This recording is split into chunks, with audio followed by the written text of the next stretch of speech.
Welcome to LoremStock, a Rwanda-based technology and innovation foundation, helping people and organizations turn ideas into digital solutions, from software development and IT services to professional training and digital learning.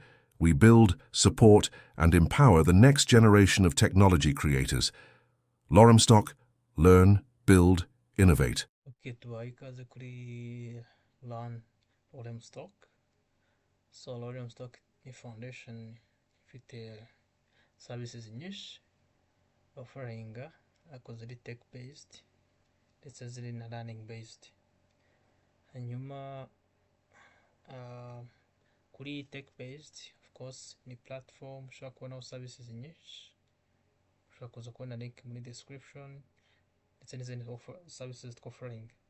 Ikindi ariko tugiye kurebaho cyane uyu munsi ni education based cyangwa se learning based services. Muri iyo ngiyo ni SCMS. So it is one of the platform yabaye developed na LoremStock Foundation ifasha abarimu. So if you go to the system here, you can search for just learn.loremstock.com. This is the link. Maybe itagaragara neza kanse increase the size. Yes, ni iyi ngiyi learn.loremstock.com cyangwa se www. iyi link yishyize muri browser itubona kuri what do you get. So it is a smart classroom management system or SCMS. Iyi system ikifasha, so you can read. It's just private first classroom management that feels modern. So you have administrators, abarimu, abanyeshuri, working space yo kwigiraho ndetse n'abitewe na position afite cyangwa se role, tugatanga user experience nziza kuri system cause it is really dependable and there's no need to create an account for a student. Nta munyeshuri kino creating ama email. Ndabizi abanyeshuri benshi baba bafite bataragira amatelefoni cyangwa se ama smartphones. So niyo mpamvu twayigize yuko umwarimu n'uzajya ujya muri system cyangwa se administrator company runaka creating abanyeshuri be, ubundi akaba ama IDs cyangwa se just simple code. Hanyuma iyo code ni umunyeshuri azajya yinjiriraho simple, ubundi creating na password ye kuri iyo code, byorohe yinjire kuri system ayikoreshe abashe kubona services offering. So hano muri kubona amakadi agaragaza courses ziri open, abarimu bariho class ndetse n'ama department. Ibi ngibi ni ibintu biri just easily based, ariko urebye hano these are some of the services. Hano to offeringa cyo bita creating automatically attendance. So ni ukuvuga ngo ntabyo bigenda ujyana impapuro ufata attendance. Niba uri umwarimu ushobora kujya kuri system wakoresha phone cyangwa se wakoresha imashini igihe uri muri class wakora attendance kuri system ikahita nawe saved. Ushobora kuba wana exporting cyangwa se kuba printing. Byose tuzabibona muri video ya kabiri how you can do that, cyangwa se task zose umwarimu ndakora kuri system cyangwa n'umunyeshuri. So iyi ngiyo ni usobanura just the structure of the system. Hanyuma it's more as SaaS workspace than a school intranet. So iyi platform ntabwo ari ikigo kimwe, ni ibigo byinshi bishaka kujoininga the system then can bakakoresha services. Kuvuga ngo it's a software as a service workspace. So some of the like this course is, you can see it is public and open. So kuvuga ngo uri administrator ushobora gupublishinga public courses, ubona ko uyu ni umwarimu by default, and ushobora kuba wabona amasomo menshi wajeho. Currently we have one, ariko ubundi agomba kuba ari menshi igihe wayihisemo kaba public ku buryo n'abandi bantu wayibona siko bakatangira kwiga. So ugiye kuri browse all courses, ubwo bisaba creating account, ubundi ukajya kuri system then ukabona amasomo menshi agendeye ku byo ushaka. So some of the services rero, just some of the features. This is built for real school operations, not demo data. So ibintu biranga ntabwo ari amademo cyangwa amadami data, ahubwo ibi twashingiye kuri operations z'ikigo ukuntu zikora mu busanzwe. Kuvuga ngo kuva mu gutanga isomo, kuva kuri covering password, kuvuga ngo iyi system iri shaped kuri role nyinshi, ndetse na ownership ya classroom, ndetse na buri admin kabona ibyo agenewe bitewe na company akorera.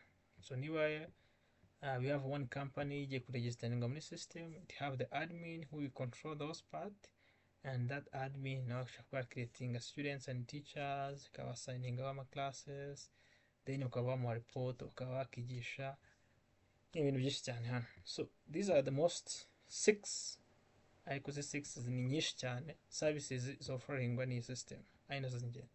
So tugira icyo bita interactive lessons and coding labs. Ni ukuvuga ngo hano iyo umunyeshuri ageze kuri system yabaye created, ashaka kubona amasomo abarimu bashyizemo. Tuvuga ngo nawe iyo umwarimu gushyira amasomo ashobora kuba ngo mu bwoko butandukanye. Isomo riba rifite content, rikagira question based learning, aho umwana ashobora kubona kureadinga content, just a simple description, hanyuma yamara kubisoma n'utuntu dukeya, ntabwo usabwa gushyira ibintu byinshi, hanyuma umwana agasubiza ibibazo bitewe n'ibyo understands. Then yasoza isomo ryose n'ama lesson yose ari mu isomo cyangwa se mu unit, agakora final exam, ubundi system ikamuha certificate. Then ahanga niyo bita interactive lessons and coding labs. Hanyuma kuri part ya coding labs, kuvuga ngo system iri able kuba generating noneho coding project cyangwa se coding lessons. Hari amasomo yenda bakeneye code cyangwa se gukodinga cyangwa se technical stuffs. So ni kuvuga ngo ahangaha nayo system iri robust kandi iri able to catch. Niba uri gukoresha Node.js environment, urugero niba uri gukoresha JavaScript, niba ukoresha TypeScript, niba ukoresha Python, iyi system iri able kuba umwarimu yagenerating ibibazo ndetse akakorekitinga n'amatest umunyeshuri yazajya agenderaho mu gihe abonye yuko yinjijemo data za nyazo cyangwa se ibisubizo bya nyabyo bitewe na code zasabwe ko umunyeshuri yinjiza mu kibazo, cyangwa se muri exercise, cyangwa se muri quiz, muri assignment, ibintu nk'ibyo ngibyo. So hano ri part ya kabiri ni quiz, supervised exams and analytics. Kuvuga ngo hano uribo iko creating a quiz, kuba creating ibizami, kuba creating assignment, zaba ziri interactive zisanzwe gusa, cyangwa se ari ama coding exams cyangwa se coding practices, nazo system is able to create those things. Hanyuma ukanareba analytics ya performance y'abanyeshuri, ibintu nk'ibyo ngibyo. Hanyuma part ya 3 ni form based assignment and submissions. Kuvuga ngo as I said, n'ubundi system irimo kuba creating assignment ndetse na submission y'abanyeshuri, ikana creating a timer ku buryo igihe set date, nk'uko muri Gmail tubikora, cyangwa se umwarimu abisetting, agasetting a time cyangwa se attempt umunyeshuri ashobora gukora. Igihe failinze akaba yasubiramo yenda muri quiz cyangwa se kuri assignment, gasetting igihe ku buryo nikigera umunyeshuri kizamufata, cyangwa se basaba ukazongerwa cyogera cyabonetse ibibazo nk'ibyo. Numva byumvikana hano. Hanyuma kuri attendance and grade book birumvikana hano ufite list of the students, then umwarimu ujya kuri system wa creating 2 months cyangwa 1 month, ushobora kwita ubona attendance, how you can create attendance of the students, ndetse na grade book yerekana statistique y'abanyeshuri bagize amanota ngahe. Iyi ngiyi iribuye kuba generating na report ndetse na performance y'abanyeshuri in report way.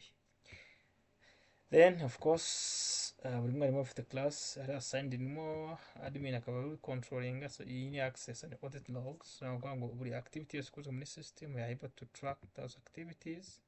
Hanyuma na resources and coding executions, cyangwa se ibitabo ushaka abanyeshuri yabafasha kwiga, cyangwa se documents, PDFs, nazo ushobora kuzishyiramo umunyeshuri ukaba yazibona cyangwa waje kwiga rya somo ryawe neza. If we want, ntabwo biri mandatory, but he can read, cyangwa se akaba yanabi downloading akaba yabikoresha kuri system. Iyi system ifasha n'umwarimu yo kuba generating igitabo bitewe n'amalesson yashyize mu isomo. So niba mfite isomo rimwe nkashyiramo amalesson nka 20, system yo iri able ko yakita yicreatingira akantu kameze nka PDF k'igitabo karimo amapage atandukanye y'ayo malessons yose n'ama chapters muri icyo gitabo yateguye, ndetse no kigeneratinze ku buryo cyo kimeze nk'ari igitabo cyawe. So this is how it works. So you set up your school structure, then ukapublishinga amacourse n'amalessons, and then ukamonitoringa classroom workflows yawe, tracking attendance, assignment, student progress using a single role or aware interface. Okay, so izi ni position tugira muri iyi system: administrators, teachers, and students.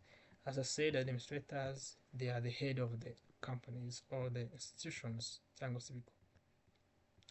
So you can read more on this. So there are a lot of, so students need a personal email address. There is no account, so you just can create an account for them and then give them the codes bazajya binjirira kuri system. So I think here it is very easy.